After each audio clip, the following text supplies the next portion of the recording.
పశ్చిమాసియాలో కొనసాగుతున్న యుద్ధం దుష్ఫలితాలు ఆ ప్రాంతంపైనే కాకుండా యావత్ ప్రపంచంపై తీవ్ర ప్రభావం చూపిస్తున్నాయి. ఇప్పటికే అనేక నగరాల్లో విధ్వంసంతో వేలాది మంది ప్రాణాలు కోల్పోయారు. అందులో చిన్నపిల్లలు, మహిళలు, విద్యార్థులు ఉండటం విచారకరం. అనాథాశ్రమాలు, పాఠశాలలు, ఆసుపత్రులపైన కూడా దాడులు జరగటం అత్యంత దురదృష్టకరం.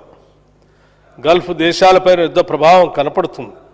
తెలంగాణతో పాటు మన దేశంలోని వివిధ రాష్ట్రాలు, కేంద్రపాలిత ప్రాంతాలకు చెందిన సుమారు 90 లక్షల మందికి పైగా భారతీయులు అక్కడ ఉద్యోగాలు చేస్తూ నివాసం ఉంటున్నారు. యుద్ధ ప్రభావంతో మన దేశానికి వచ్చే పెట్రోల్, డీజిల్, ఎల్పీజీ గ్యాసుల సరఫరాకు ఆటంకాలు ఏర్పడి ప్రజలు తీవ్రమైనటువంటి ఇబ్బందులు ఎదుర్కొంటున్నారు. ఫలితంగా ధరలు పెరుగుతున్నాయి. పలువురికి ఉపాధి కరువు అవుతుంది. యుద్ధం రోజు రోజుకు విస్తరిస్తూ మూడో ప్రపంచ యుద్ధానికి దారితీసే ప్రమాదం పొంచి ఉన్నది.